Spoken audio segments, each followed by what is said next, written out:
Hello, welcome back to Shadewing Gaming. This is Shade. I don't remember what else I normally say for my intro, so... Hello. Hello people, I am also here. We have Heads up Pixel... if you hear me. Sorry, what? I was just gonna say heads up if y'all hear me eating something. I'm gonna try and mute when I can, but I'm eating some popcorn right now. Joining me is Pixel slash Cadence. I don't know which name you guys know him from, because I don't know what I've called him on my channel, so... Yeah, chill. I don't do YouTube or anything, but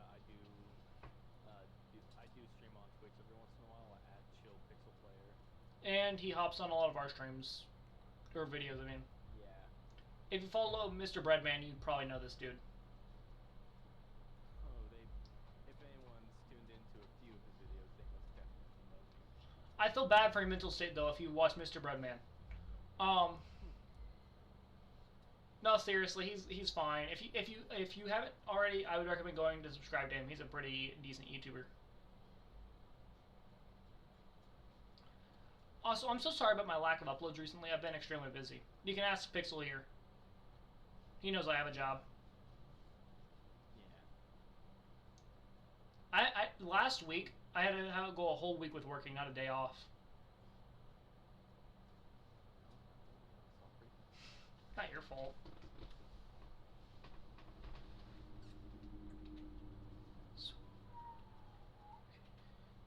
So, Paladin 5e.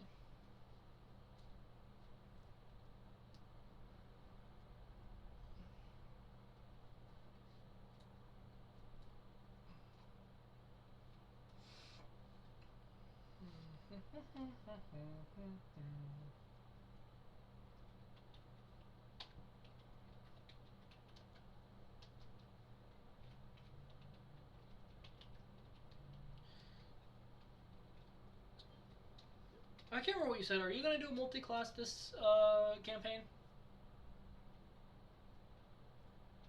Not for the first while, but I might try it soon.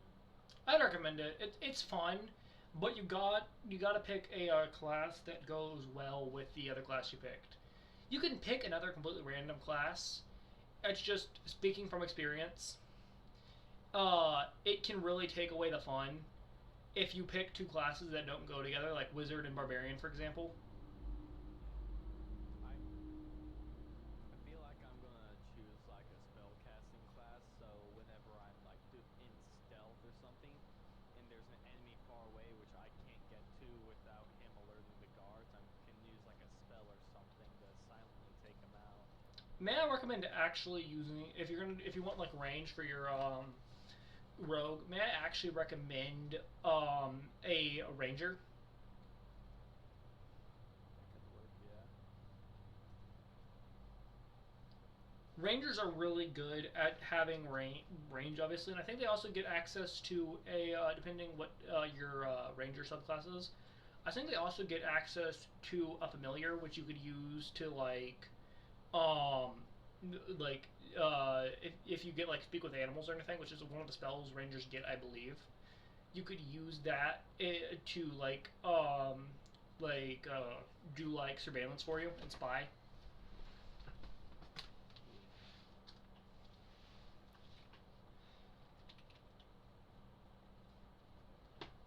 Cool. The ranger class is pretty fun. My favorite class is a druid, personally.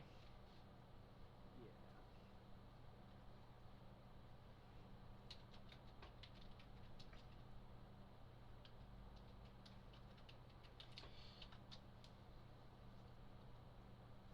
So is the campaign Mr. Breadman's going to run? Is that going to be your third campaign you've ever played in? Yes. Because I played in the first one at down at Pack Wars, then the one of yours, and then this Mr. Brett's one. But by the way, to my viewers, um, our campaign that we're currently in is not over yet, but it's ending. That's why we're building, One for a new campaign. yeah. Because I'm a a Warforged, I get to pick uh one uh proficiency. What should I pick? I feel like you should, in proficiency, you should choose for whatever weapon you're going to use the most. It has to be a skill. So, I honestly don't know, because I don't know what exactly warlords are. Warforged. I'm a paladin, not a Warforged. Warforged is just my class, or my race. I mean, not class. I don't know. Maybe skills. Maybe.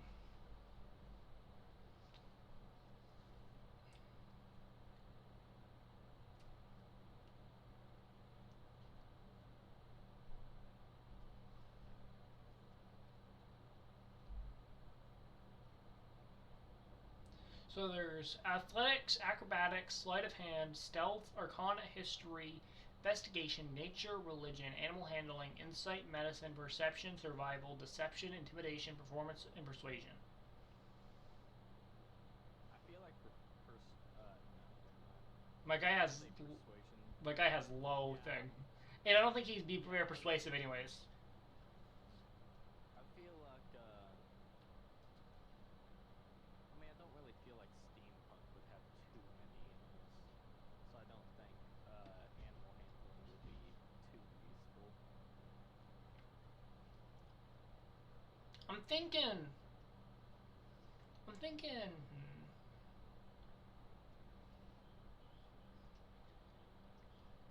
Uh, I'm gonna give him history, and my reasoning is that since he's been around for 200 years, even if he hasn't been able to control what he's doing, he's still been around that long. He would know the basics, right? You just assume. Yeah.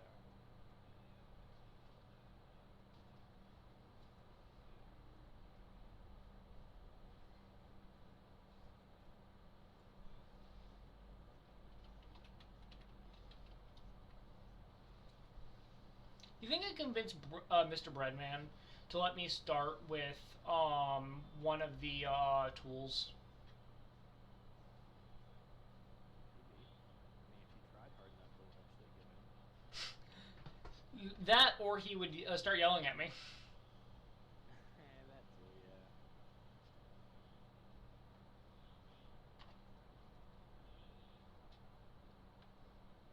I would like my character to be, if he would let me, I would like my character to have good for the smithing tools. Yeah. Just because I feel like it would make sense if my character could make stuff. Yeah.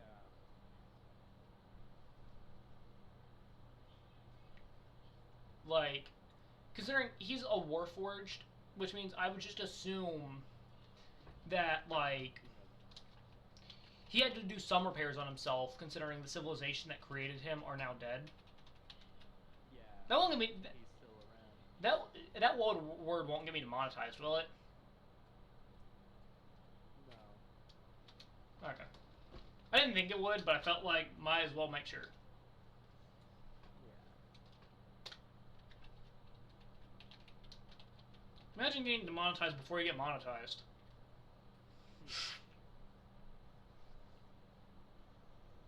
I mean, as long as you don't exactly use it in a threatening manner, I guess Yeah. you should be fine.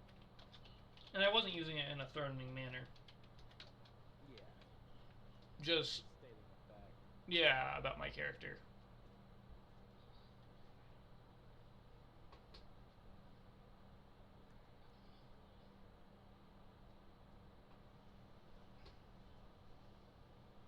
You know, I think my character, for when I get to pick a fighting style, I think I'm going to pick him having blind fighting for the idea that as a warforged, people were worried that he wouldn't always have access to, ways to see when they were creating him.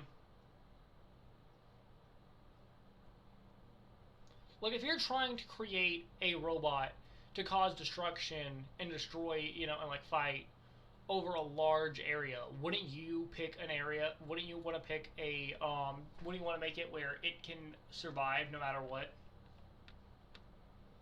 Yeah. Yeah. Because it makes no sense. Yeah.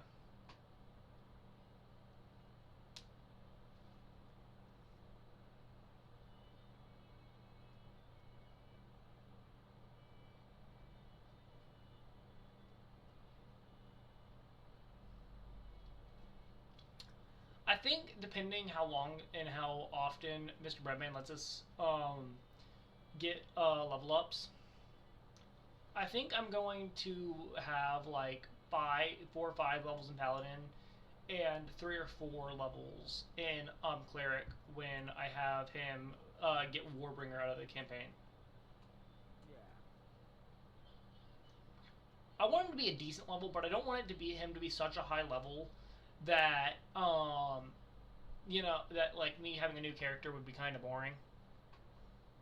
Yeah.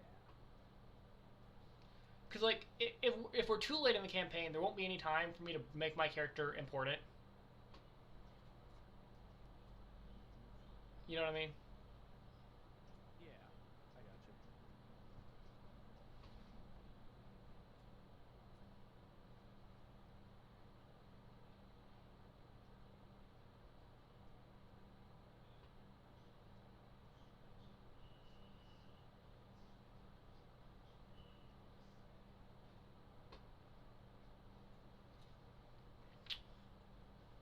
So what was I gonna say? Oh yeah, for this next session, I'm gonna give you a bit of a spoiler. It's not really a spoiler, but like your character is your guys are gonna go back in time for a little bit. Not like really fully back in time, but more of as you guys are trying to figure out more about your backstory and whatnot. Because as it stands in the town you were in, no one there remembers you. This happened a few sessions ago, but I don't think you remember because that was quite a while ago. I think that was back in like March. No, not March, April, I mean. So it's been a while. So I'd understand if you don't remember. And because of that,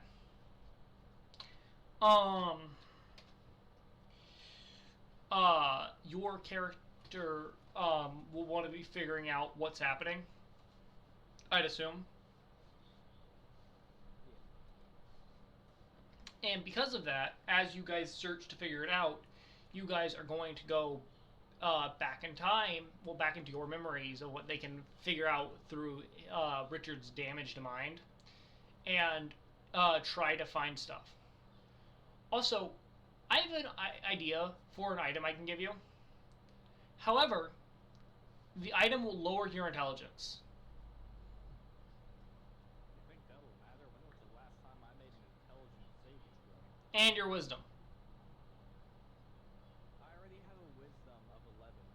So the item is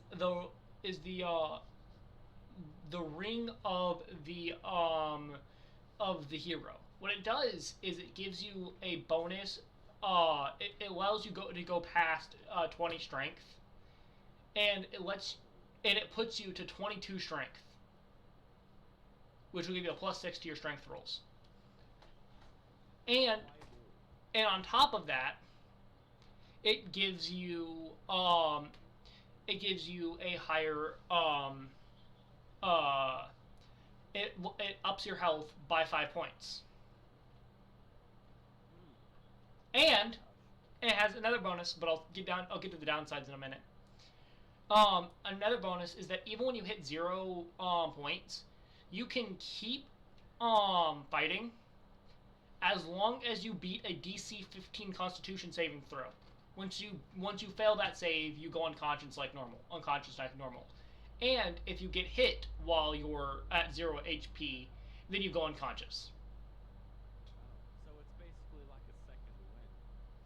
No, it's like so like second wind heals you, but what this one does is that even once you fall down to 0 hit points, you can keep fighting.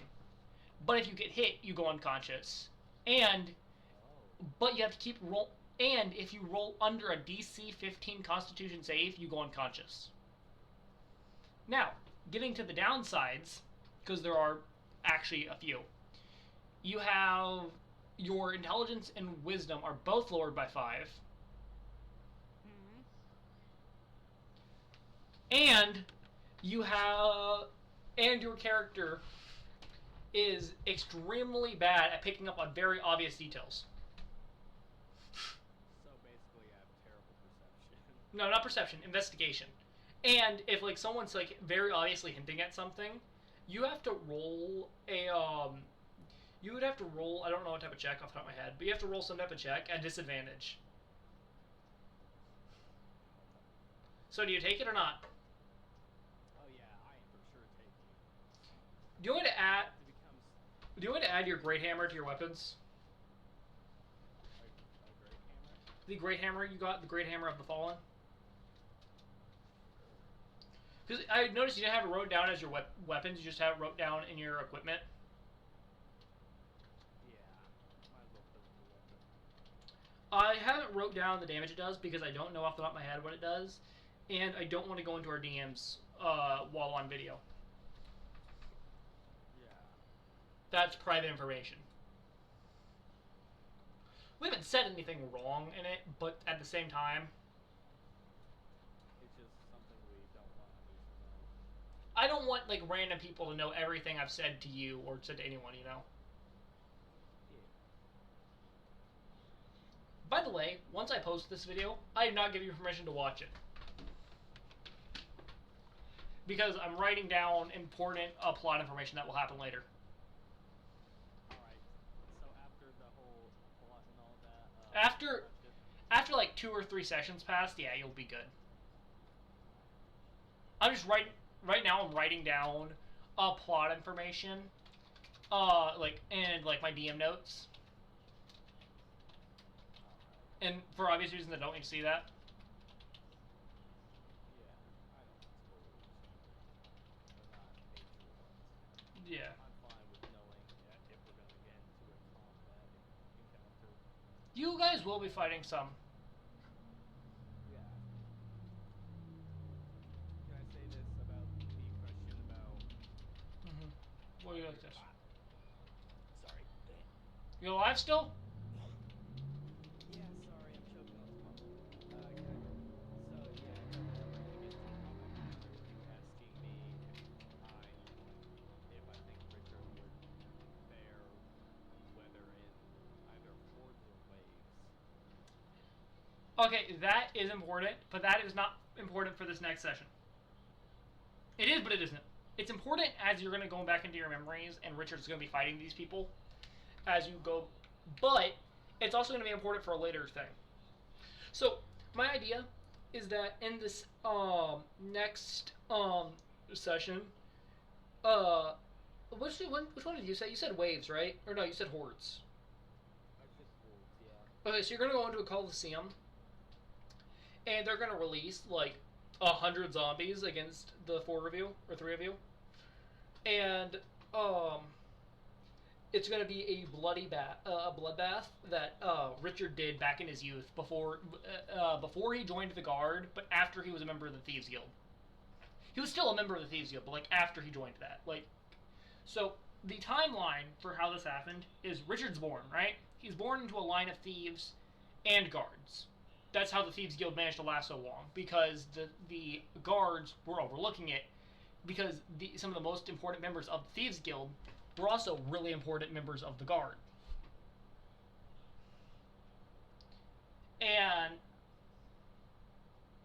And Richard immediately joins the Thieves Guild. At the time, he's like 7 or 8, and immediately becomes pretty good at it. He's not great. Like, there are better thieves than him. But, like, he is a lot better than you would expect the average, like, 7 or 8 year old to be. Yeah, a lot better than a normal child. And for a while he is just a thief, and but he's a person who like wants to test his might and whatnot, and so he temporarily goes on break from the Thieves Guild and joins this fighting competition or fighting tournament. And in this tournament, they throw him against regular soldiers, which he easily dispatches, and gets a bunch and gets really high up there. But he's winning so much money at this point from the people at the Coliseum that they know they have to get rid of him, because if they don't, you know, yeah. And so what happens is they send in a large wave of 100 zombies, and they quickly overwhelm Richard. Richard's strong, sure, and he's a paladin, so he is smiting them with like divine smite and like one-shotting them. The problem is there's 100 of them and one of him. He could probably beat 10 to 20 zombies by himself at that level. But at this current level, but like 100 is way out of his league. Especially considering he has one attack per turn at the level he was fighting these guys. And there is 100 zombies that go before his next turn. Even if only 10 of them can hit his AC, they would still kill him.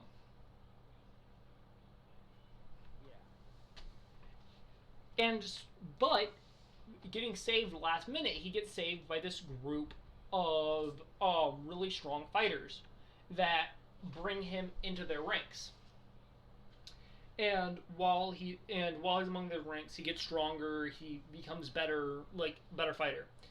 But he finds out this group is like actually really evil. Like I'm talking the type of like burn down an orphanage evil. Like, these are not good people.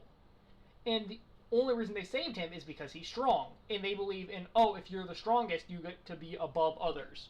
And their whole thing is, they want to destroy the kingdom of Warhol, which is where Richard's from. And they want to destroy it so that they can then make it where that major kingdom now is ruled by the strong, putting them at the top and a lot of other people at the bottom. Richard obviously doesn't agree with this, considering if he agrees with this, all of his family, even at this point, despite still having his memories, he does not know Ares is his father. It's just not been revealed to him yet, like by Ares or his parents, though he is still a paladin of Ares at this point. And he fights off the people pretty well.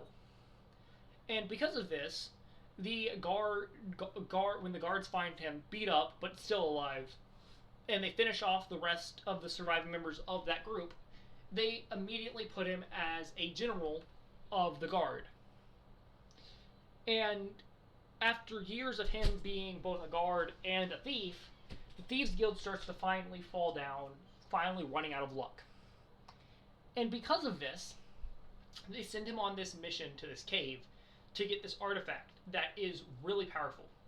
It's worth a lot of money, but on top of that, it also makes it where you can erase the last 20 seconds from someone's memory. It has infinite charges.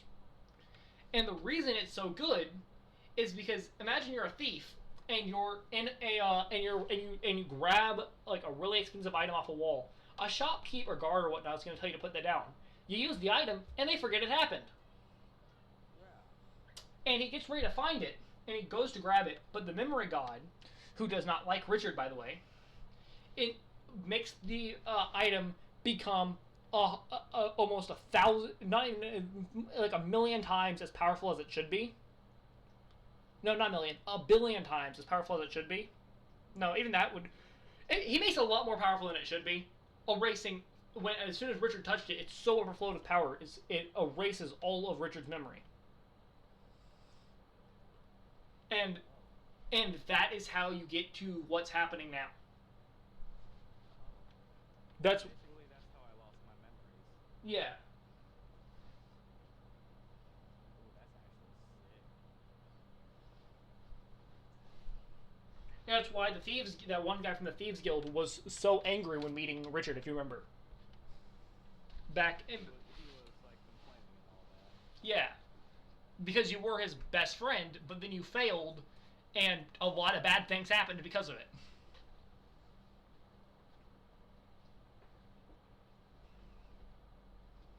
You know? Yeah. However, despite your. What? I still can't believe I made up the excuse I was kidnapped by bandits. When did that If I happen? remember correctly. No, whenever he asked me that, I just completely made up the excuse that I don't remember that. was That might have happened. kidnapped by bandits. No, you don't. I didn't really accept them and say it out loud. Then you didn't tell him that. I didn't. I thought I did. If you didn't say it out loud. Oh. But now when you're refighting these zombies in your memory, something else is gonna the world's going to change permanently because of this. Not the world, but your memories are gonna change because you're gonna actually beat the zombies and you'll never join the other guys. The world's still the same because you're just in your memories. You're not. This isn't actually happening. But if you want to write down that ring, you can, or I will for you. All right.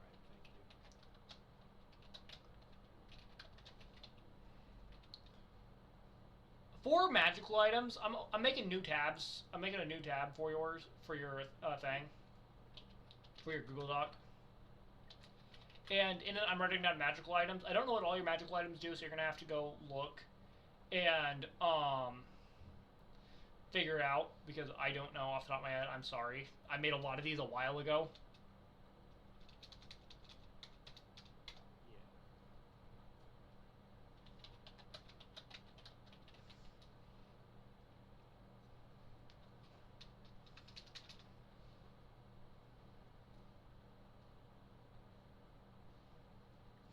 Real quick, I'm just changing your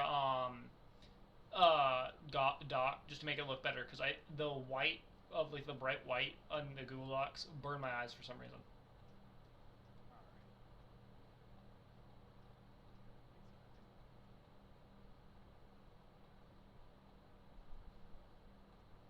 I like having it look nice.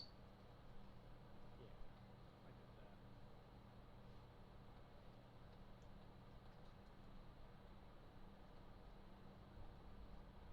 Oh god. Oh.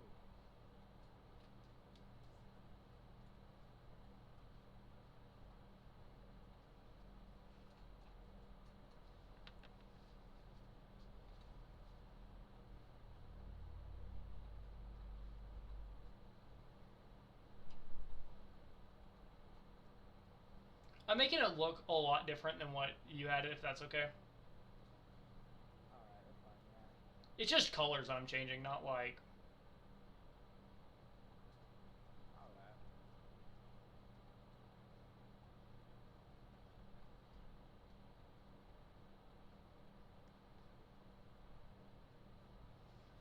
It's not like I'm changing everything. Yeah.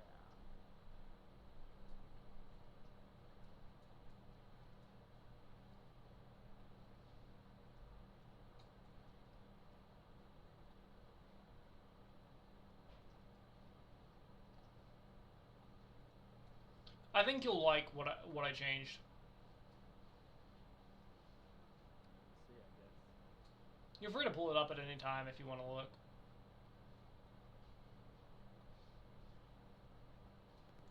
I mean, this is your character sheet. Yeah. I'm trying to find a way to make this look good. So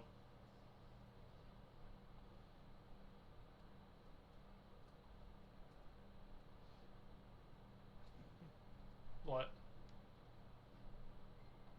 Forgot we need to go back to class. I had to do that. Oh, yeah, I like this. And then the other page, because I made another tab, is blue for your magic items. Okay, how do I get this? I haven't wrote what it does yet. I'm sorry. But what I'm doing is for each magical item, I'm writing down the name, and then I'm writing down what it does, and then I'm writing down, and then I'm taking another tab, and then I'm taking another space, and I'm writing down what the next one does.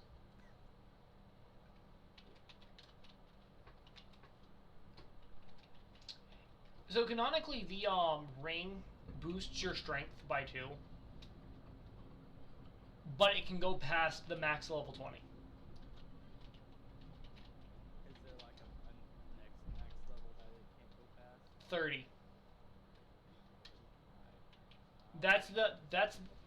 That's the absolute max D&D will let you go. I will let you go to whatever level you can get if you can keep getting rings like this though.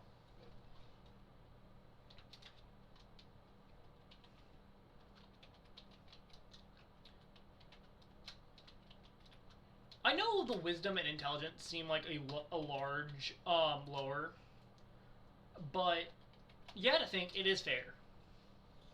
Yeah. Because let's just say I'm taking 10 points away, 5 points of intelligence, 5 points of wisdom, and taking that and putting it into strength so I can go past that, Yeah, because like past those points.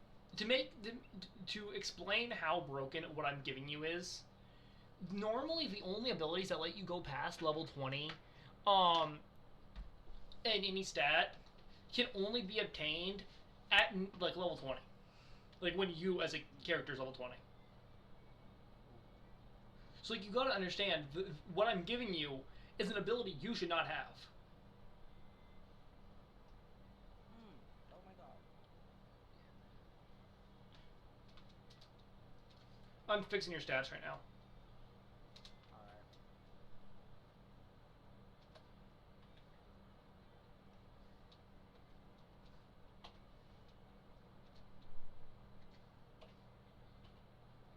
Right, that's right, I think.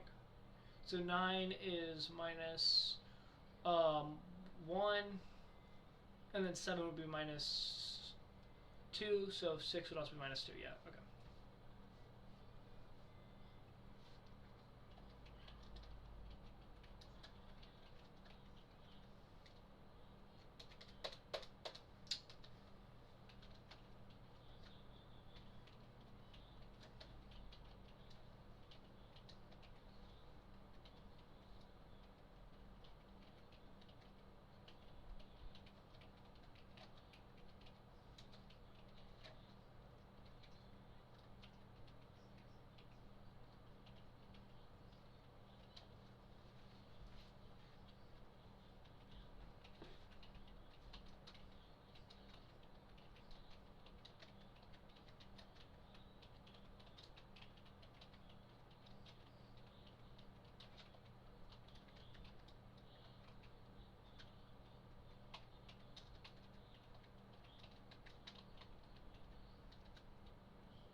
I changed how your magic items page looks now too.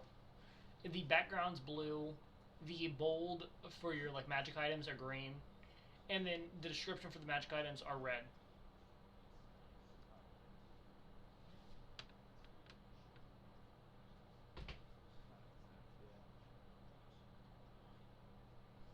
Also, it's not that they don't believe in dwarves. It's not that you don't. It's that you don't believe in gnomes. Did I put dwarf? Yeah. Yeah. I think it's because we were both talking about dwarves, but I accidentally put dwarves. Yeah.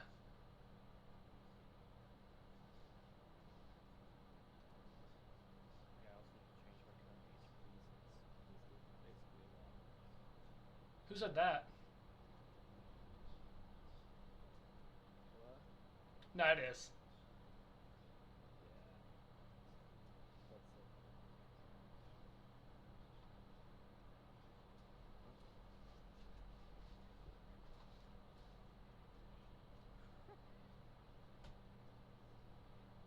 At least my charisma and strength is really good.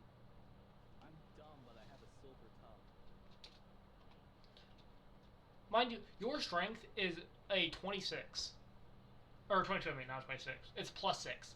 Which means the reason you're so charming is just because everyone looks at you and is like, no, I'm not telling that guy he's stupid. You can. I'll be the. You could be the guy on his bad side. Yeah, the reason I'm so charming is because I'm so strong. Everyone looks at me and like, it's either I disagree with him or I am going to get my head caved in. Also, Armor of Aegis is not an equipment, it's a spell. I fixed it, don't worry. Sorry. It's a spell you can cast that gives you, it makes you a little stronger. 5 HP. Yeah, which is so useless for you now. Like, it does not matter at all for you anymore, pretty much. Like, plus 5 HP will be so rarely a deciding factor. Also, anyone who watches this video now knows what your email is. Knows what my what is? Email. Oh my god.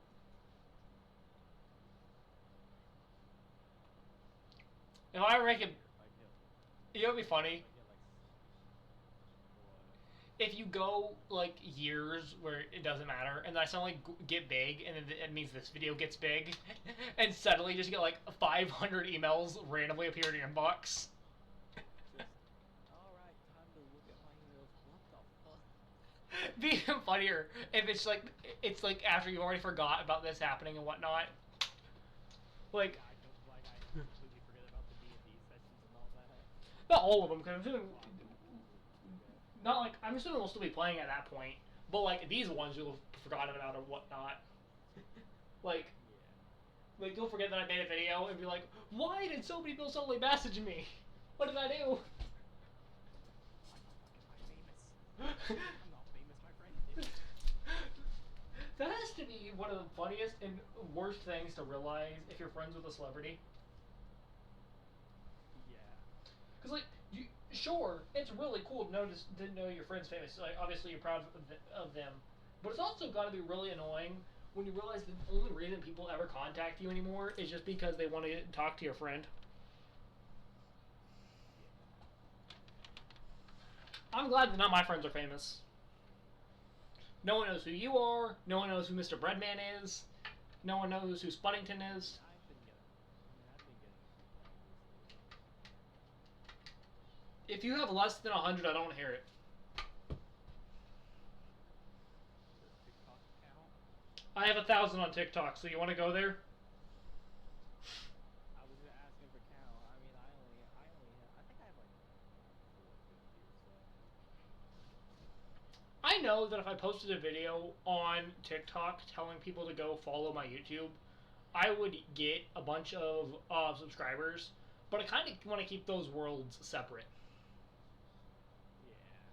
Like, my YouTube is for my fun gaming content, where I'm talking about like D&D or video games or whatnot. I'm playing those games, but like my TikTok is for was for a video game I was making, but I quit making that. So now it's literally just for my like funny skits and whatnot, if I make any.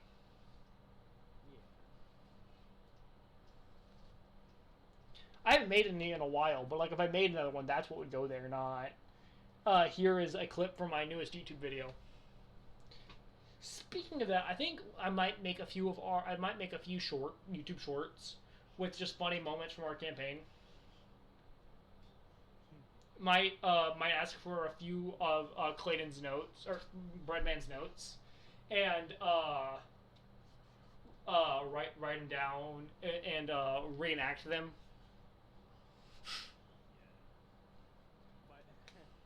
By by what you mean by funny moments, some of those funny moments will just be me one tapping a boss 5 levels above me.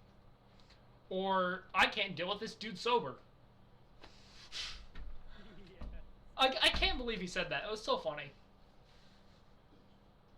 He's drunk. I can't even believe he's sober. You did earlier, not this time, but earlier. He literally possessed your body. Dude literally said, I don't know how that one was so good. Clayton or Mr. Brad literally said, "Hey, I need control of this real quick." It just took your body for a second. Yeah, I don't know how it acted so well. Like, you sounded so much like him, I had to do a double take to make sure he wasn't in the call with us. Just like, yo, hold up. Like, I really thought you joined our call for a second before realizing it's impossible because it's our DM. Yeah.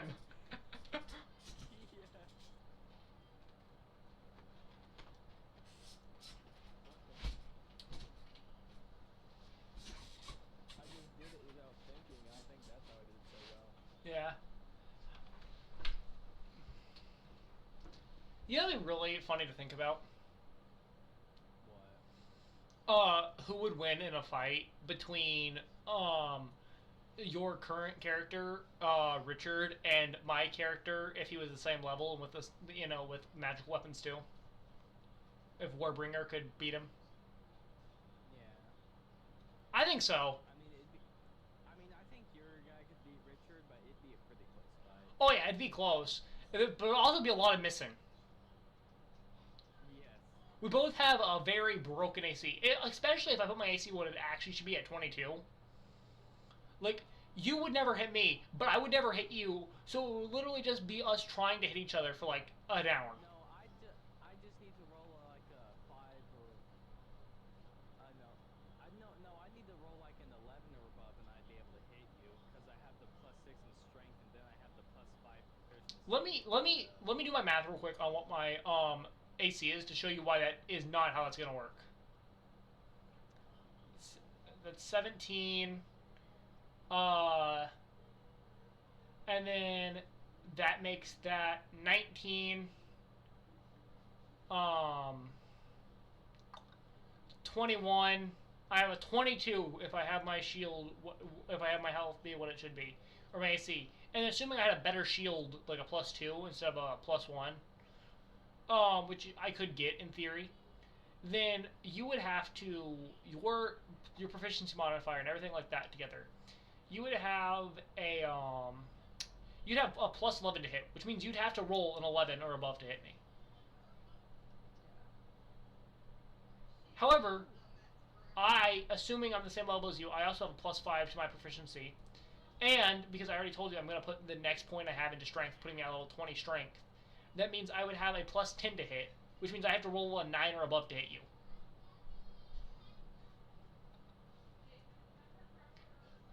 Like, my dude beats Richard, but it's so close that it'd be fun.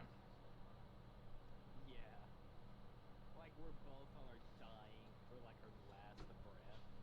The only way that Richard would actually be able to win that is assuming I didn't go all the way Paladin. If I go all the way Paladin, Richard loses every time. But if I Yeah, that and if you get really bad health rolls with leveling up. yeah, but if I keep using if I go into cleric, there's a chance you would win. But at the same time, if Mr. Breadman keeps with our thing where we get where cantrips are bonus actions. My dude never dies. He's a cleric, a life cleric to be specific, and at level 14, dude 100% has access to enough spell. So like, what would happen is he'd be 7 levels Oathbreaker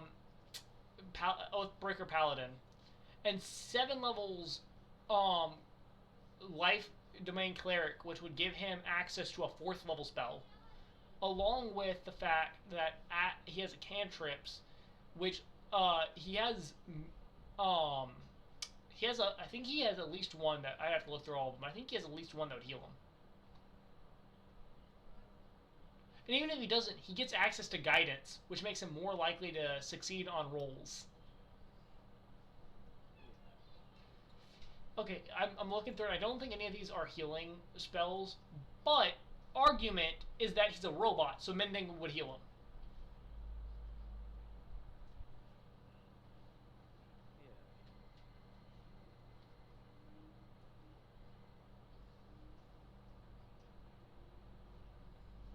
And then he also has access to a 4th level spell, which means like he could heal himself all the way back up to full or whatnot. Or he could bestow a curse on you with a 3rd level spell. Yeah.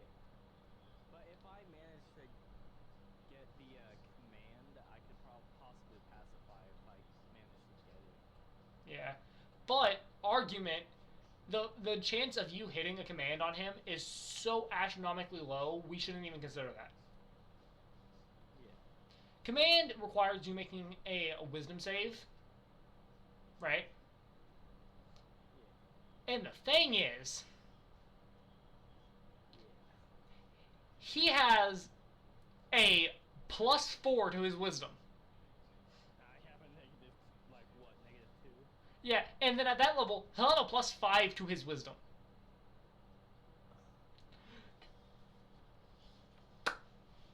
And he has proficiency in wisdom saves.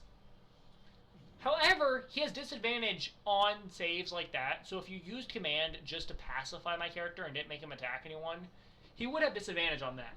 However, the argument is that the chance that your command works is he would have to beat a 17, which means he has about a 1/2 chance in succeeding. As long as he rolls above a 12, he succeeds. Yeah. No, actually, at that level, he would only have to roll above a he'd have to roll above a 7. I mean, unless I roll an ungodly nat 20, then it would be possible. No, because command doesn't do that. Command means I have to beat your spell save DC, which is 17. Your spell save DC is 17, which means at that level I'd have a +10 to my save, which means as long as I rolled a 7 or above, you would fail. Now, I would have disadvantage, but I don't think it would matter because you'd have 4 chances to use command. However, you wouldn't really, because there's no way you're not using those as Divine Smites. You'd have 1 chance before Richard goes, Divine Smite, Divine Smite, Divine Smite. Before I summon an ungodly attack. Which my character might be able to survive, especially if you didn't hit it. Yeah. And if I manage to roll with where I don't hit, I do have the additional attack. Richard's 500?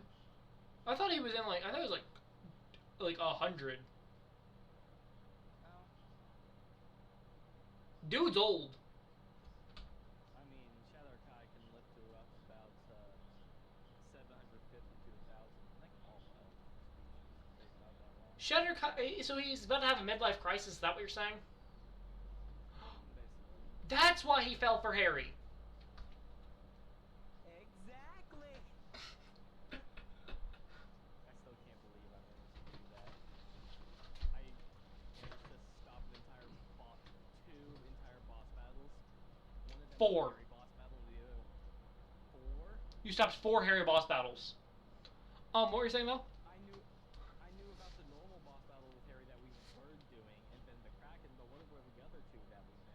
So you're gonna fight Harry. He was gonna run away that time. Your current boss battle. You were gonna fight him again in the palace. You were going to beat him. He'd have to run away. You'd get a long rest. Then you were gonna fight the Emperor. And then you'd find Harry again escaping on a boat with a few of the nobles from Sur Italia, and a Kraken would attack, and then Harry would use his abilities as a ranger to have the Kraken help him, and you would have fought him again along with the Kraken. Okay, hold up. Let me clarify for your YouTube real quick. So for anyone, I suppose no one knows this since this wasn't recorded.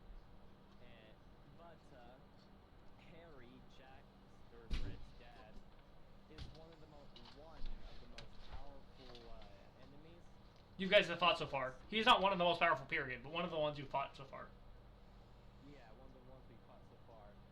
And before that, before all of that, and we learned about him, I was making like jokes and all that. And when we finally got to fight him, I tried to seduce him as a joke. I rolled a nat 20. Harry rolled a nat 1. Wait, no. To clarify to my viewers, he didn't roll a nat 20 on his first roll. He tried multiple times and lost. They ran away, and then they fought him a second time in a new area. And somehow, some way, he rolled a nat 20, while Harry rolled a nat 1. And now Harry is officially part of the group. To explain the craziness of that, besides the fact that he rolled a nat 20 and Harry rolled a nat 1, to explain beyond the craziness of that, it's the fact that I rolled the same dice. So Pixel did not have access to any dice at the moment, so he was having me roll all of his rolls, which means Harry's roll and Richard's roll were made with the same dice, which means that dice rolled simultaneously the best and then the worst dice it could have. And here's the funny part. Jack, he was charmed, so he didn't know what was going on. So what happened was, after the charm effect wore off, he wakes up or something, whatever, just to find me in bed with Harry. Yep, and a plate of half-eaten chicken nuggets next to him. Yeah, we did do chicken nuggets. Also, can I just say how, like, looking next to them, how much a Warbringer would be so much more terrifying than Richard? Yeah. Richard... You get really good stats. No, I'm just saying looking at them, like, back to back. Like, Richard is a... Sorry, what? Especially with the height difference. Richard is a 6'3", Shatterkai. Which, yeah, he's a pretty tall elf, and he's, like, pretty bulky, and he's in large armor. Warbringer is a 8'8", 735-pound robot that is made... His whole chest and sides and whatnot are made completely of steel. And what you can see is just like where you cannot see the steel is where blood has dried on him. The only parts where you can't see steel are where the blood of his enemies have dried on his like hands and like whatnot. Like next to each other, Warbringer is 1,000 times more terrifying than Richard. And I'm over here turning people into clouds of blood, red mist. Yeah. Looks can be deceiving, especially with my hands. Yeah. I wouldn't say Richard's that ugly. I'd say with like 22 strength now, he'd be pretty muscular. Yeah, he's muscular, but like just being muscular doesn't mean you look good. I'd say, just like the way I see it, Richard, like in my mind, he's like slightly above average, like 6 or 7, like looks wise. But like but people do find him attractive just because of how powerful he is. Not because like he's muscular or anything, just because like people know at this point the dude beat the emperor of a whole empire almost single-handedly. Like, sure, Spuddington and Jack helped. You dealt like half, and then Spuddington, Jack, and Harry dealt like the other half. Yeah. And the only reason Jack was doing so good was because of his Chains of Hellflame.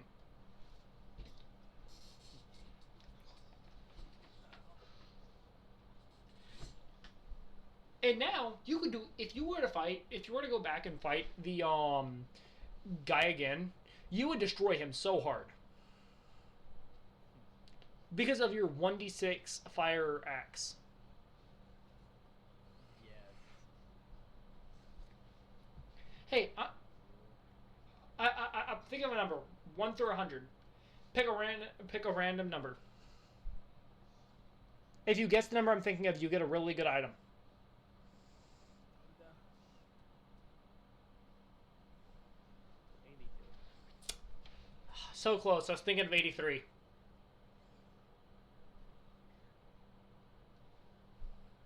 Which means Richard gets another downside. Can you at least make it not as bad as it originally was since I was only one off? It was never going to be bad. It was just going to be funny. So that what is it? Richard has this intense hate for top hats. Oh, If he sees anyone wearing a top hat, mine's Retiff because he likes Retiff because he knows Retiff is actually God. But anyone else he sees wearing a top hat, he has to smack it off of their head. does not believe in that. Hates. Mine's Retiff's because he knows Retiff is the avatar of God. Yes. Like, dude is like, top hat's not great. You're gonna use this against me. You're gonna have a very powerful boss, or who's not really a boss. He's just like introducing us, and then you're gonna give him a top hat. So I slapped off, and he becomes aggressive. I don't know. No, it's gonna be funnier. You're just gonna be walking down the street, and it's gonna be a whole street full of little children in top hats. I just, if they're all little children, I just run around with my hands swinging through the air. Now you're smacking the children. Boom, boom, boom, boom, boom, boom, boom. Knocks the hat off. And it probably knocks them across the street too. It's like that one scene from that one show where the dude's just walking around slapping everyone. I haven't seen it. What it's called. Uh, Yeah, I don't know what it's called. I'm just imagining it's like they're just being pushed away with the force of a tornado. Boom, boom, boom, boom, boom, boom, boom, boom, boom, boom, boom, boom. Cause like you gotta think, Richard is so strong, he could probably lift like over 1,000 pounds. At this point, yes. Probably even more than that. He probably could lift like 2,000-3,000 pounds. And because of that, he, with the amount of force he's smacking these children with, they're going flying across the street. Thunk! I smack one and one flies across the street and gets nailed into the wall. I'm fine. The child screams because we all know children in D&D are invulnerable. No, I see the top hat somehow doesn't fall off. I just sprint towards him and just smack him again. And then the child turns out to be really overpowered. Oh my god. Roll for initiative against this level 20 barbarian.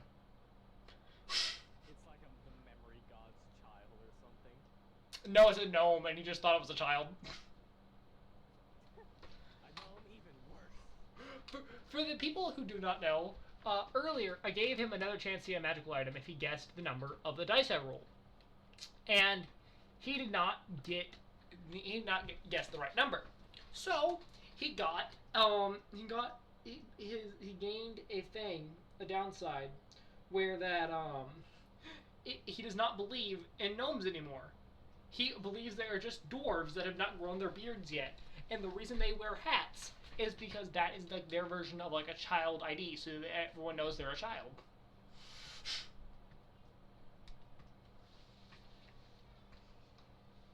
If I see a gnome, I'm gonna be like, hey, when are you gonna grow your beard? You ask that to Retiff, and Retiff just looks at you like, what are you talking about?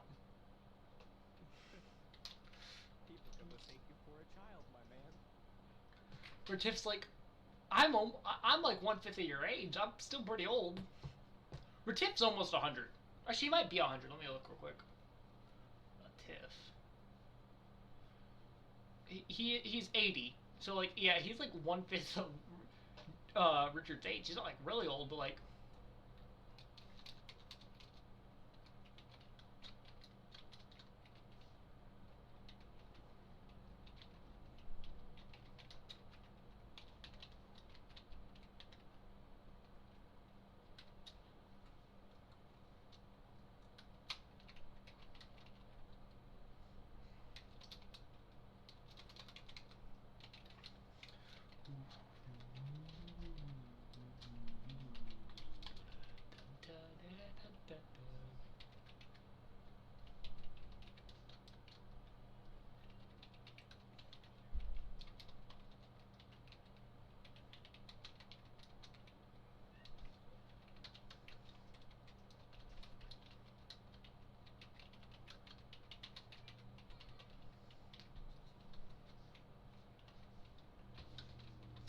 Whenever I am prepping for D&D and whoever calls me to and I talk to,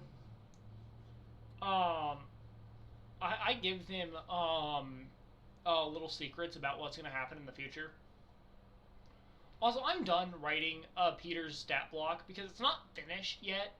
However, I don't need to finish it when he is unimportant now to the story.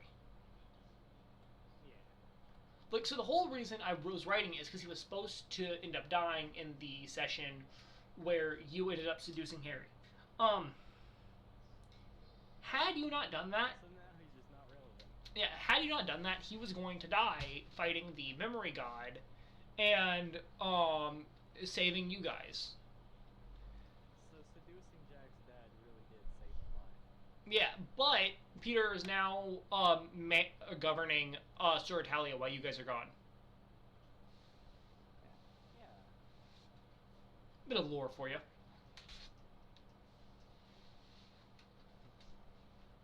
I have a way that's gonna make Bread for sure cry during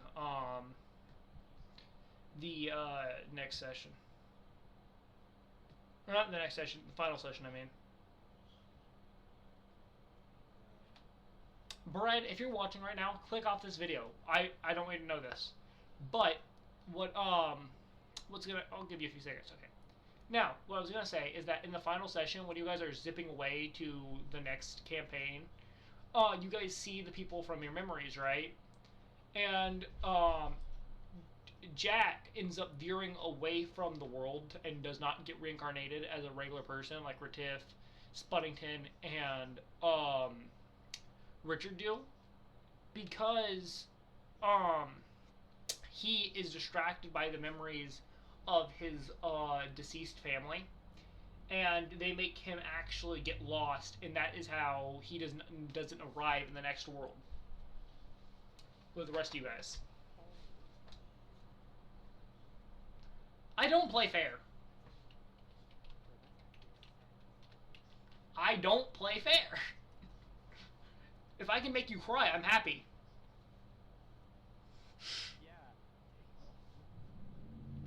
I'm just gonna copy Harry's stat block, and then I'm going to change what is necessary to change to reach the other guys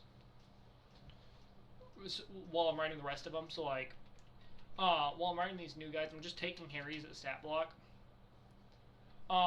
so that I can just take his stats and edit them to the proper stats for the new guy you're gonna be fighting, without having to make me go all the way and write all these ones out again. You know what I'm gonna do to Poseidon? If that's who you fight, which I'm pretty sure it's gonna be, but yeah. I'm gonna drown him. You can't, but I can see you trying. Okay, 1 second. I'm gonna pause my recording real fast. I gotta go grab something. How are you gonna drown a guy who can breathe underwater when you don't even have any water related abilities? So I thought this out actually.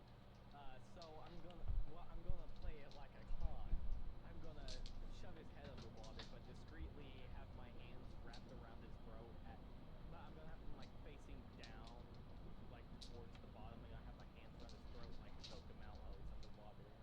Make everyone think I just drowned the guy who can breathe underwater. Yeah, okay, I'm just gonna say that's not gonna work because when underwater he acts like a fish. Like he breathes through gills, not. Where are his gills located? I can hold those. It's just like through his skin. He's an amphibian. I'm gonna rip his skin off, then do it. Oh God. Now he won't even survive that. But like, it's so brutal that like no one's gonna mess with Richard anymore. I'll have to roll a wisdom saves between every battle just to make sure the people he's fighting don't want to run away and cower in fear. I mean, I have the strength to do it, and I don't think I have enough wisdom to know how brutal it is. You don't, and you do, and you don't. You don't have the wisdom, and you have the strength. So like, you totally could. And that's the terrifying part. I think I'm gonna do that. That could save us a few fights for like bandits and stuff. A few bandits aren't gonna even look at you. Yeah, you find a bandit, and the bandit's gonna run away.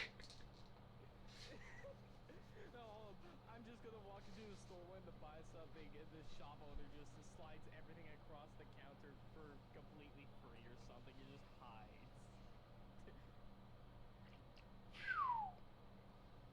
I'm rolling d20s, 3d20s for the god stats because obviously you're fighting gods. They're not gonna be basic stat fall under basic stat rules. Yeah. And Thanatos, the guy Brad's gonna be fighting, just got a 29 for his charisma. Oh my god. That's a +9. I'm putting in a charisma though because I feel like if you're greeting the dead, you can't be a rude person. Yeah. Oh God! Oh God! I just rolled a 44. Oh lord. Sorry, Brad. You're gonna have to roll a new character. Oh God. Let me just make sure I did the math real quick to double check to make sure. Yeah, I did. Where do I put that? I'm putting it in Constitution because like obviously if you're a skeleton you're gonna be hard to poison. Yeah. And I'm totally not just putting it there so I don't accidentally one-shot him. Accidentally one tap. Whoop. He just looks at Harry or Jack wrong and Jack explodes. Oh god, no. What? So you're basically forced to make Poseidon one of the most powerful bosses out of them because Poseidon was one of the strongest gods in Greek mythology. Well, yeah, but he's only gonna be second strongest because Spuddington's gonna fight Gaia. No, I'm not actually going to make Spuddington fight Gaia for two reasons. One, I'd have to figure out some item to give him related to Gaia. And Gaia is Mother Earth, in case you're wondering. Gaia is the Earth. Yeah, like, isn't it like trees or something? No, she is the Earth. She is the planet.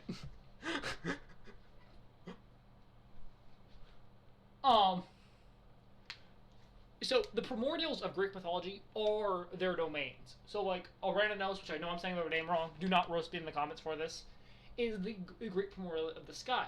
Tartarus is the Greek primordial of the pit. Nyx is the Greek primordial of darkness. Of night. Erebus is the Greek primordial of night or darkness. I got those two mixed up for a second. Pontus is the Greek primordial of the ocean. And so far, so forth. And they are their domains.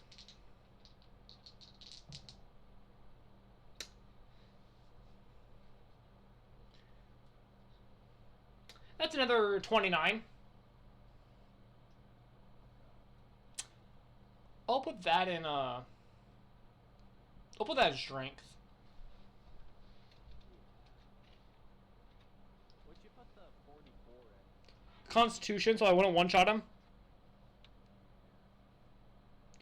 Lore reason though is that like I feel like being the god of the dead, or not the god of the dead, he's the god of death, but being a skeleton, he can't be easy to poison. That's 3 1s.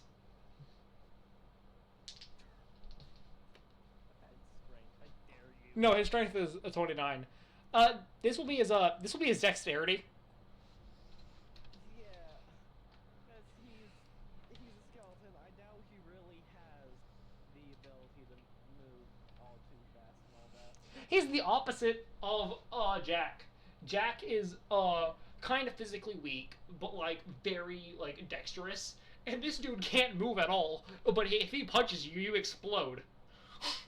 Yeah, he's basically the upgraded version of me. Yeah, no, his dexterity is way worse. His dexterity is 1/5 of yours. So he's 6 is -2, so 5 is -3, and 3 is -4. He has a -4 to any dex things. I never thought I'd see the day of God rolls and they have to take away. That's another 3 1s. We'll put that in intelligence, I guess. No, we'll put it intelligence. How is he worse than Richard? His stats are... He's a 44. I want you to remind that. He's a 44. That is above the max stats you're supposed to be able to put anything in D&D. Your max stats for any stat is supposed to be 30. He's a 44. Remember that before you say anything. Okay, he got mad at you. I just rolled 3 20s. The dude got mad at you. So he's basically Richard. He is incredibly dumb but incredibly strong. He just got a 60 for his wisdom. Dude is the wisest man you've ever met. That's a plus 25. He is never failing a wisdom save, ever. Yeah. Unless he rolls that. Even if he rolled a nat 1. He rolls a nat 1, and he gets a 26. Right, I forgot you add to it. He gets a nat 1, he gets a 26. Typically, you don't, but, like, the dude is unstoppable.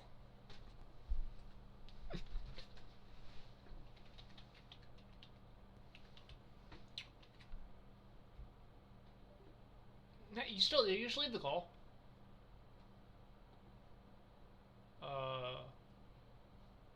He should be back in a second.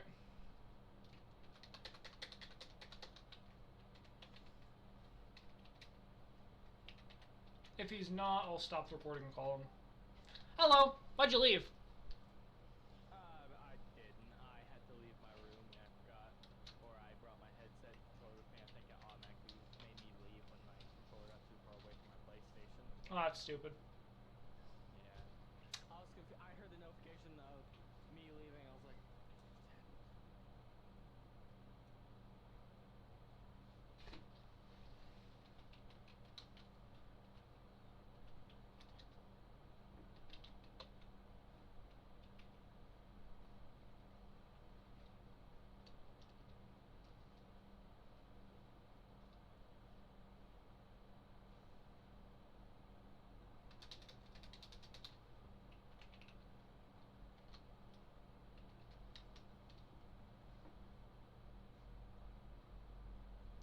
Okay, so he has a 6 to his AC.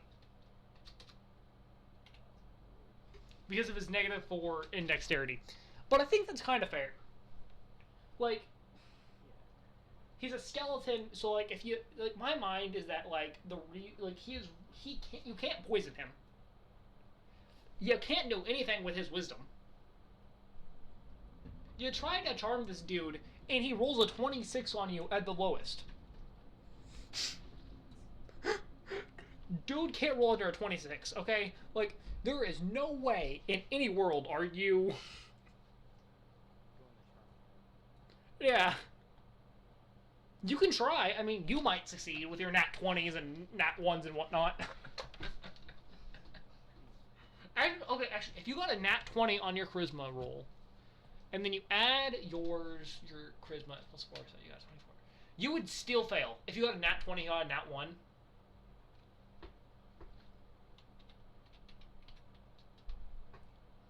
The roll, in case you're wondering what they would be, the, like, it results, you'd have a 24, and he would have a 26.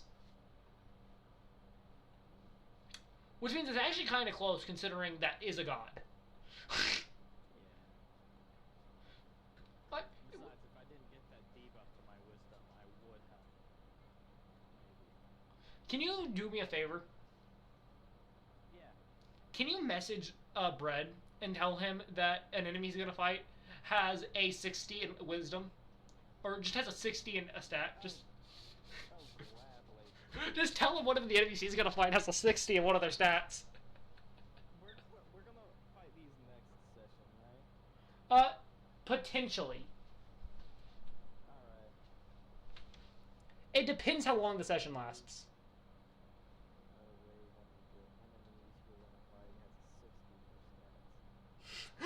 You're gonna give this poor man a heart attack. Hold on. This is why I said, by the way, one of the enemies you're going to fight, yes, you alone are going to fight as a 60 in stats. You alone has a 60 in one of their stats. He's gonna have a heart attack. We're not gonna play that session because he won't be alive to do it. Oh god. I almost feel bad, but then I realize I don't. Okay, in my defense, once he beats this dude which I know he will, he gets 2 broken magical items.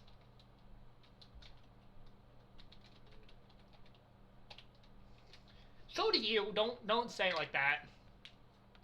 Yeah, I mean, I get Zeus's or Poseidon's trident. And another item, which I'm not telling you what it does yet. I didn't tell me about nothing about another item. All I heard was Zeus's trident. Poseidon's trident, and each of you are getting 2 items. One of the obvious ones that I told you, and another one, which is going to be a complete surprise. Okay, just give me a small hint. Is it something that'll completely make me overpowered? You already are! More overpowered? I'm just going to tell you, the item I'm about to give Bread when he beats this dude deals 5d10 damage. So, take that as you will. Actually, it does more than 5d10. 5d10 is just the amount of necrotic damage it does.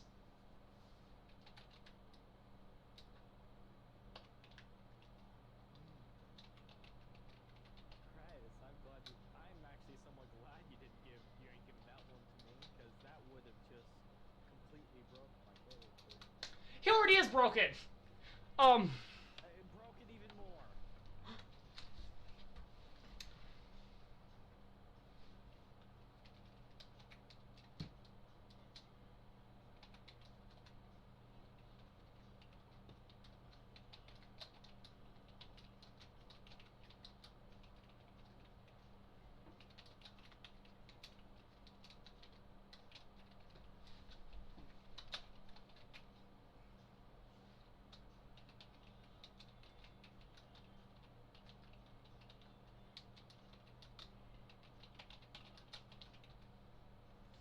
And it doesn't work against undead. It doesn't work against undead. Yes. But I guess that's a reasonable limit.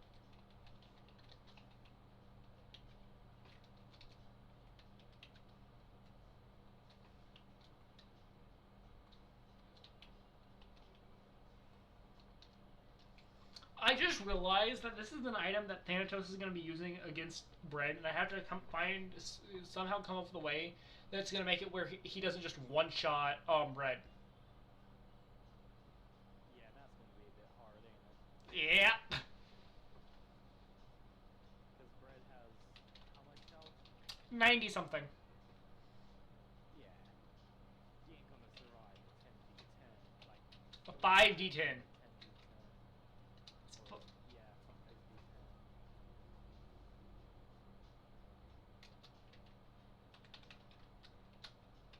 Plus, if the dude rolls like a nat 20, that's well over 100 damage. If I roll a nat 20, and then I roll the best I can roll on every other dice, he deals... Dead. No, I want you to know how much damage it would deal. It would deal... You ready for this? Go ahead. 164 damage. Jesus. If I roll a nat 20, so critical, and I roll the best damage I could possibly roll, it would do 164 damage. You want me to give him another heart attack and say, oh yeah, by the way, you could potentially take 164 damage? Yes. No, actually, don't, because I realized if you tell him that, he's not gonna play. True, yeah.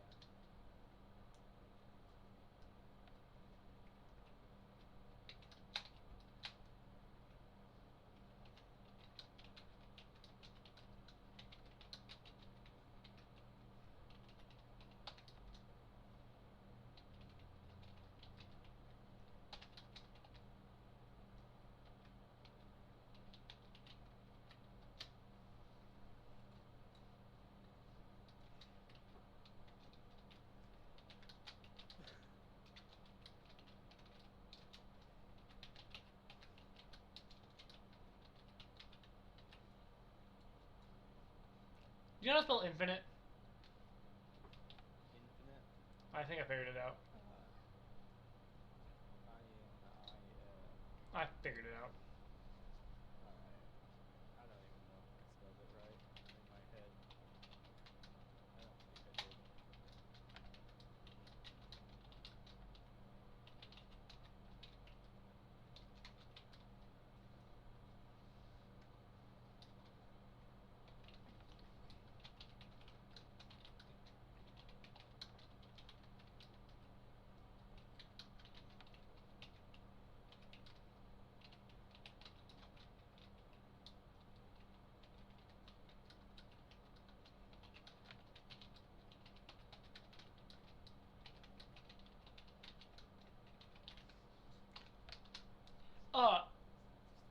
Mr. Bread man was telling me about how he already has a cloak of invisibility.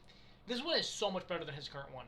His current one lets him go. 'Cause His current one lets him go invisible once per long rest. This one lets him go invisible and become only detectable by magical means.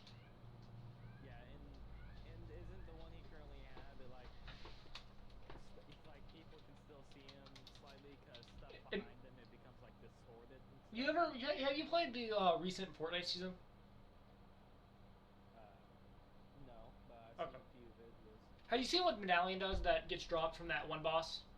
And like when you jump, it like makes you kind of invisible, but like you can still like have like a purple outline. That's what his invisibility cloak does pretty much. Yeah. This weapon I'm making right now for Thanatos is the only weapon or the only item that Thanatos owns that Mr. Bread will not be getting. And this is just the item that he will be using for most of the battle, because I don't want to one-shot my friend, surprisingly enough.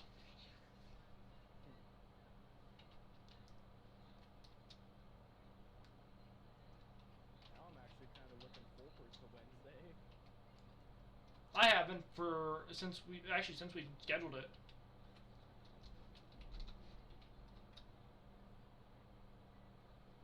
Now this one can still do a lot of damage, assuming I roll a nat 20.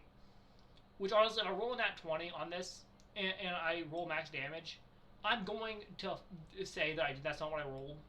Not gonna lie, because I don't want to one-shot Mr. Breadman. I rolled a few nat 20s and a bunch of damage, and I'm like, no, I'm not gonna one shot my friends like that. Earlier in this campaign, I had a chance to one shot Richard. I had an enemy deal 77 damage to you back when you had like 40 something health.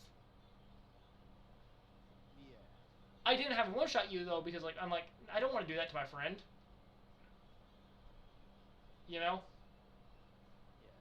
Yeah. I mean, I did kill off Richard earlier, but like that was more of a this is a plot reason.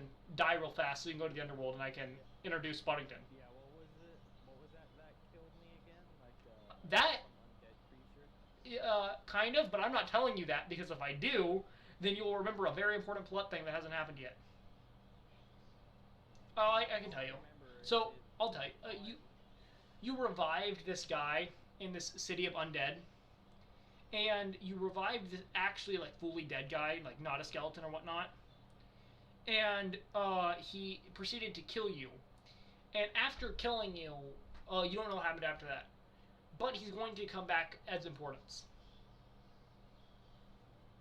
This current weapon that I'm riding for Thanatos, that the only one that Brad will not be getting, at max damage, deals a lot less than the other one, but can still do a lot of damage. Assuming I get a crit and then I roll max damage for everything, that lets me deal. So give me one second, I'm doing the math.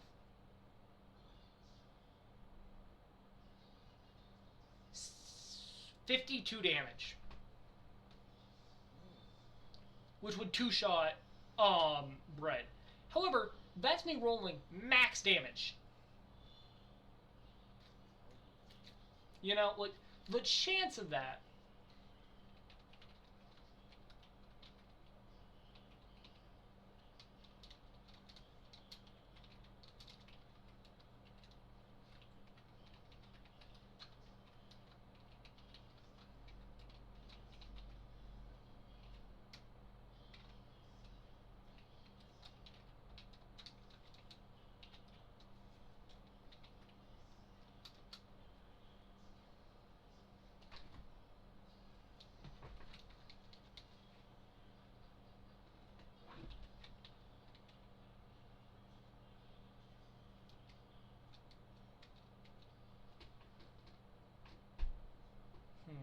What's a good name for this?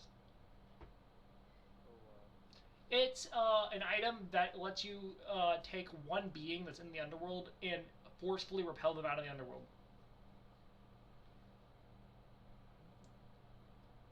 Vial of Expel.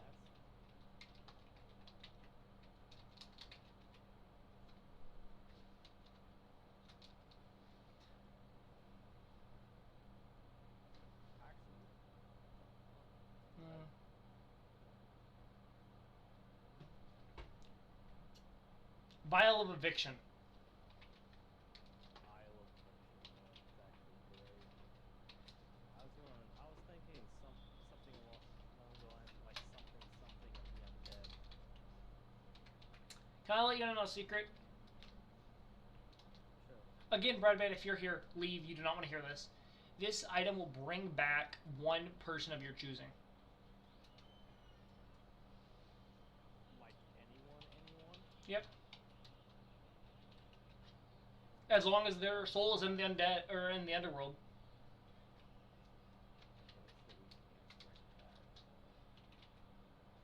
Who do you want to bring back? I was gonna say we could probably bring back Jack's mom, but then remember she's not the underworld. Yes, she is. First of all, she's not Elysium, she's in the fields of Asphodel, and Elysium's in the underworld. The underworld is the Greeks' belief of the afterlife. It's the whole afterlife. It has Elysium, the Fields of Punishment, the Fields of Asphodel. It has everything. So unless they've been evicted, we can bring back basically. As long, no, because there's people who are in other afterlives. There's people in like the Christian heaven and hell. There's people in I think it's called Helheim. I think that's what it's called for like the for the Norse. There's people, and I don't know what it's called, but like the Egyptian underworld, and like, and so far, so forth. And there's people in the afterlife of this world, But there's very few people in the afterlife, and I actually have a canonical reason that I don't know if I'm ever going to introduce, because it's not important. Like, you're never going to come across this reason. So I don't know if I'm ever going to actually introduce it. It's just a fun bit of world building I wrote. Hold up. Question. Are you ever gonna introduce my mother? The characters? Richard's mother? She's she's dead. I know, but are you gonna have like another one, like how we're doing my past now? I might, but I might. Underworld segments. I might, but the problem with that is that when doing Jax, it wasn't a part of his story that we went to the underworld. It was a part of because you died and we wanted to revive you, and go get Spunnington, which he didn't know that was part of the mission, but you know.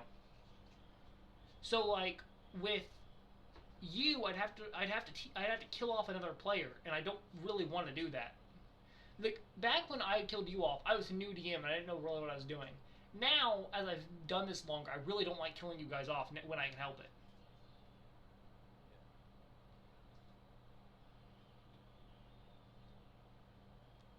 Okay, well, since you can't like introduce her, are you gonna have like? Because it's just a suggestion. I'm not like telling you to do this or anything, because I know you won't listen if I tell you. But I might, but like be able, like have the memory god like put in like some past memories of her or something. you're gonna get some of those memories back at some point. Okay. But she might. She won't come back like physically, but you might get to hear more about her because considering your family was very important and very infamous to the people who did not live in Warhol. In Warhol, your family was heroes and whatnot. In other Oh. in other cities and whatnot, your family was infamous for like being like absolute deadly people in war. Oh.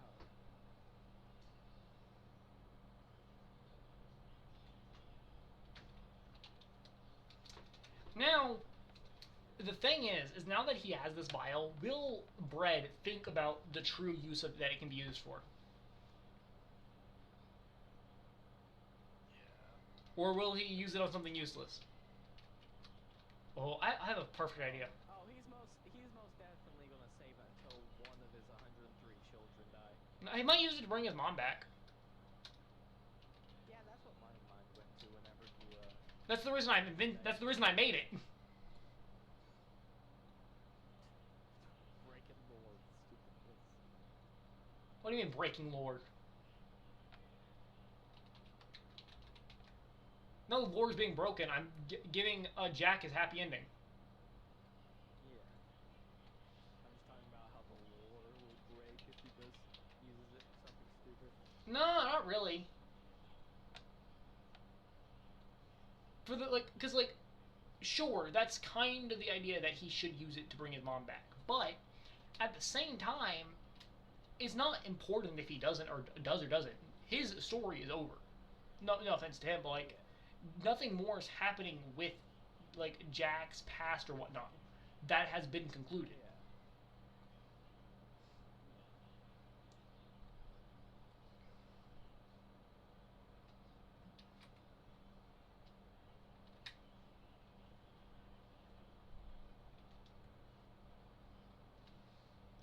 The only thing that might happen with Jack, like for like his past, not just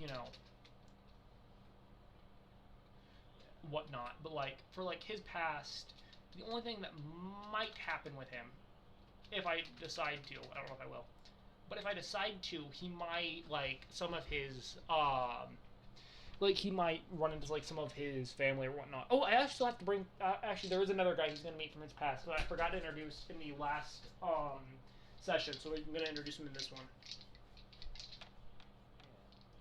He is the guy who trained Jack on his thing, and now that Harry is becoming a good father again, Harry is going to be really pissed at this dude because he did end up betraying Jack.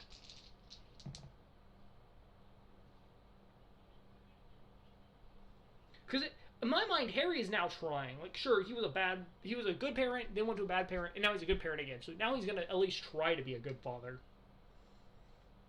Yeah. So the enemy, so Poseidon has a 33 in his strength. Golding.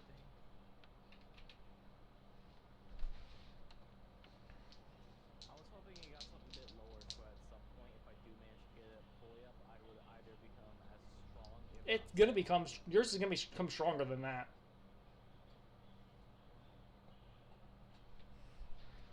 For Thanatos, I'm putting him only down to 200 or 175 health because you're not going to be fighting Thanatos. If you were fighting him, you could, in theory, roll enough damage to one-shot him. But you're not.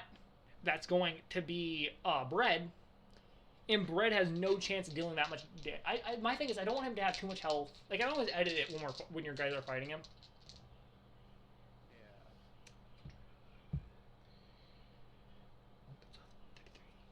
Where should I put this 33 on Poseidon's stats?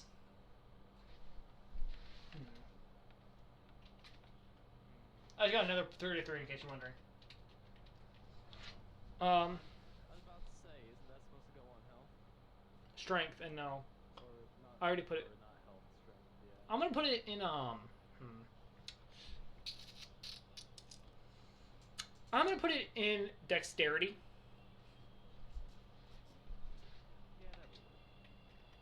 So like, he's the god of the ocean, and like the ocean is a constantly changing thing.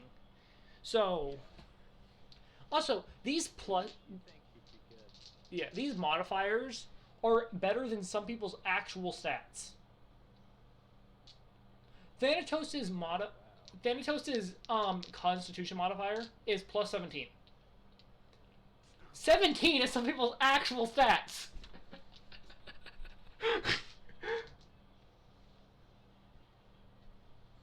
That's a 40. We'll put that 40 in Charisma.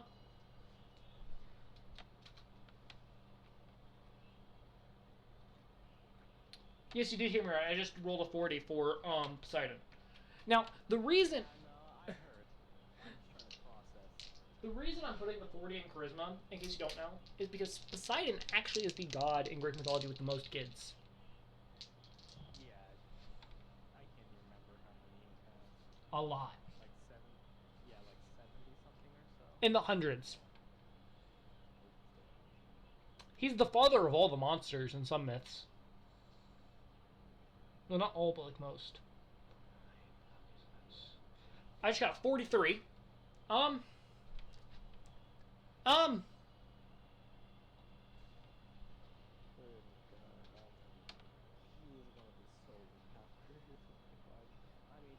Technically, if I play it really well, I could beat him, but it's gonna be pretty close. Well, yeah, he is a god. You're fighting one of the great gods. Like, you can't expect this to be easy. That's 3 ones. Okay, that's going in his intelligence. Oh, just like Thanatos. That's exactly what Thanatos rolled. So he's somehow dumber than me. Got it. And that's another 3 ones. That's going in intelligence.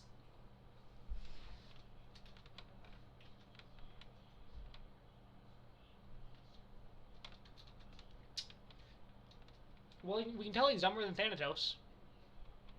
Yeah. Thanatos' wisdom is 60, which is the highest it can be.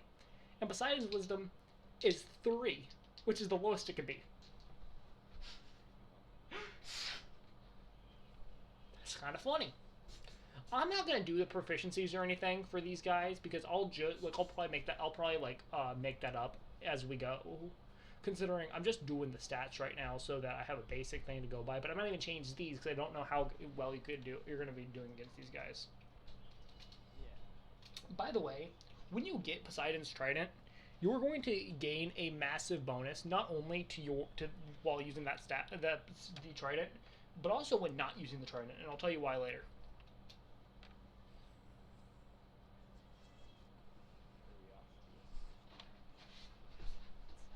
Not that you're knowing it though.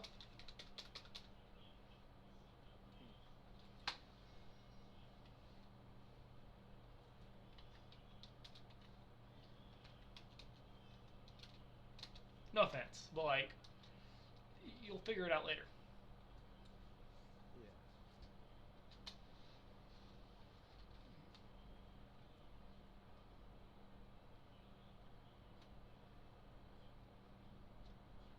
By the way, this guy is not going to be easy to hit. Oh god, I didn't even take AC into account. He has a 19 AC. Poseidon does? Yep. No, sorry, an 18. I'm trying to do. Okay, hold on.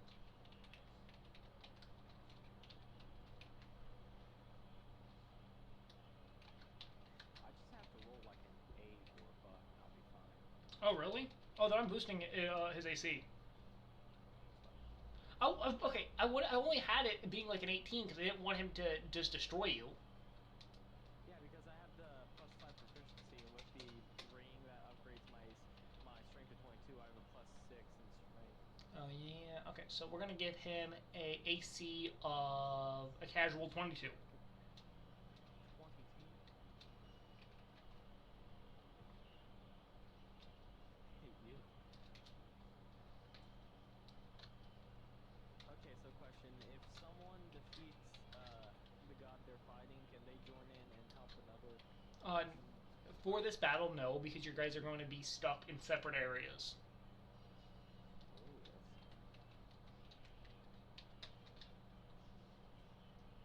You won't be able to like. You won't even know they're fighting the other gods. You're just gonna be. oh.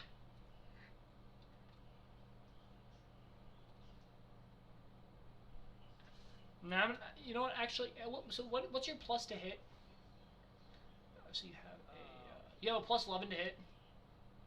Yes. Okay, So so I just have to roll 11 or above. well, now that you tell me that,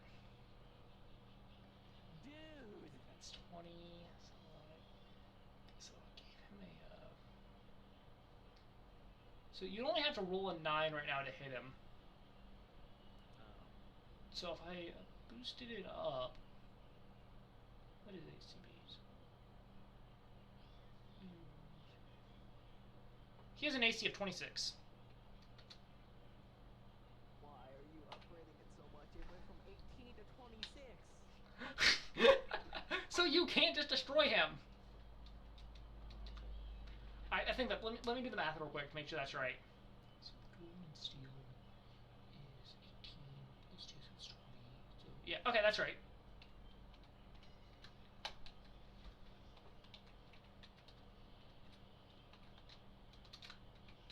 So he just has a casual. No, fine. I'll make it 25.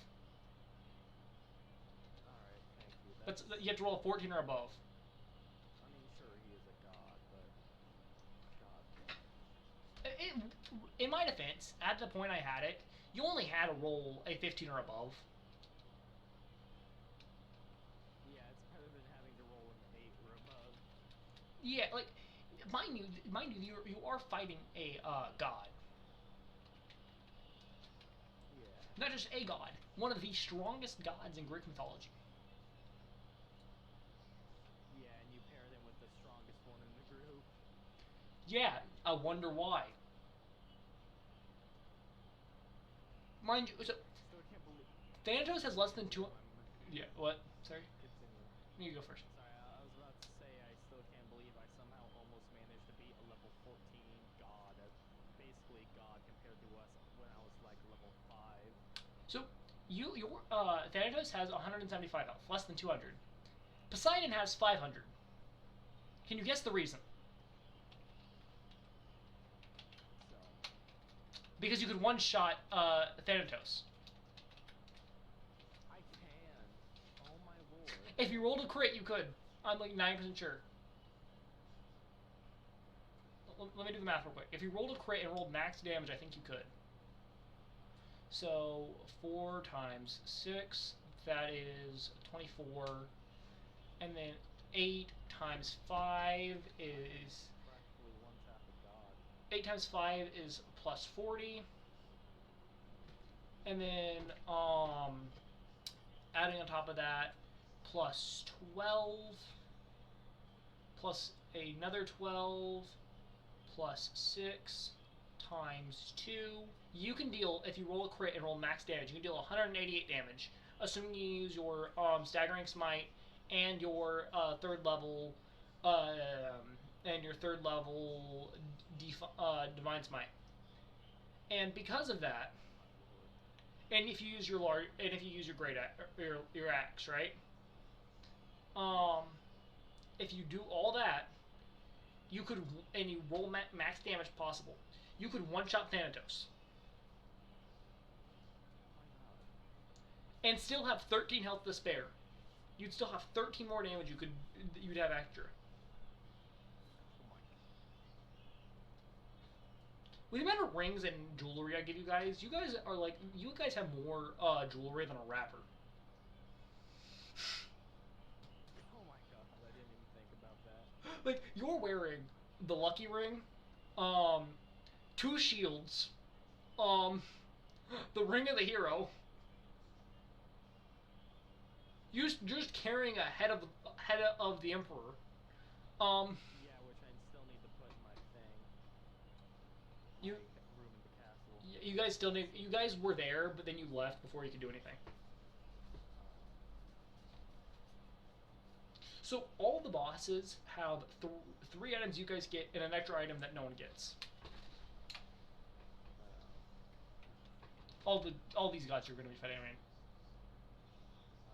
what item is beside Moonhat that I can't get? I haven't decided yet. There's a few items I'm thinking of that I could give him just to like boost his strength up just a little bit to like actually match Richard, which I can't believe I have to say that. You have to give him a special item that boosts a god's strength up to mine. I have to make God match Richard. And hold on, I just realized you said like a level 1 to 8 or like a what was it, like level 1 to 8 was like an average citizen, or was it like level 1 to 5? It's a 1 to 4 is like your average citizen. Yeah, yeah. So when I was an average bodybuilder, I was destroying. No, that's 5 God. through 8 is the average bodybuilder. So you at level 4 when you were fighting Harry, which is I think level 12, you were fighting someone 3 times your level, and you dealt 200 damage to him.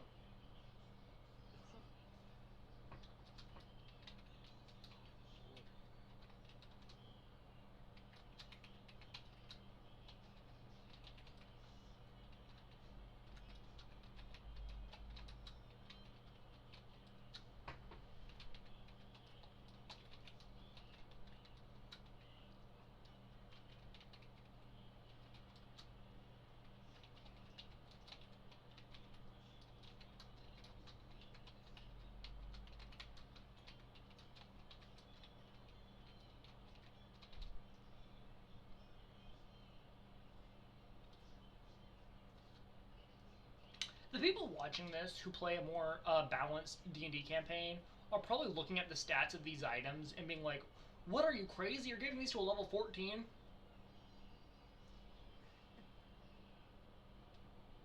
Well, people, we don't exactly play balanced.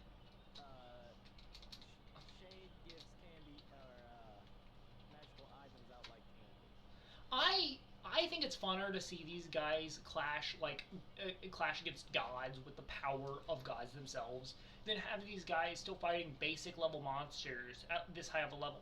So I give them magical items so that they can fight on high levels, and it makes, I think, in my mind, it makes it funner for everyone. Yeah, it does. Because like I could give them the basic, like you just have a regular sword and your regular abilities fighting these regular monsters at your level, and they would win. And sure, it would be fun for them. I'm sure it would just be balancing wise, it's the same as it is now. But the thing is that to do that, I would have to.